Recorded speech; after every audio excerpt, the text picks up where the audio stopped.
Right, assalamu alaikum everyone. So welcome back to Bonk update today, and Bonk is really holding the support as I told you before because there's a trend line going on. We started with yesterday's video, so we started off with 1, 2, 3, and then it moved to the upside, 4, and then a move to the upside. And this time it was not any different.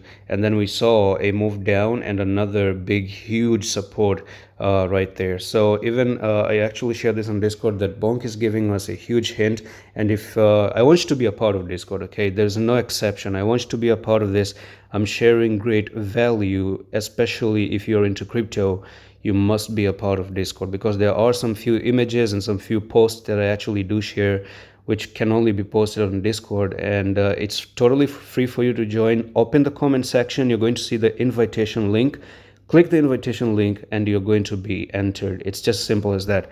So out of my watch list, look what Bonk is actually telling us, 2025. Okay, so that's a big I know it's just a little bit of fun there, but yeah, whatever.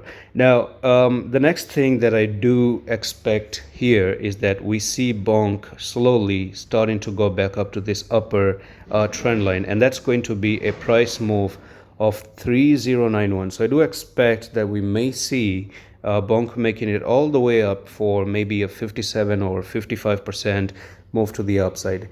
Now this is of course making a very huge triangle, and if you look at it on the daily right now, you have to be really careful because if Bitcoin get worse, then you might even drop down like this and then end up coming to the lowest part of the triangle, which is going to be 970, right? But as far as you're going to hold this triangle at the moment, then it makes sense for you to just go back up right here, get rejection, go down, and continue until you don't either break up or you don't really break down for good.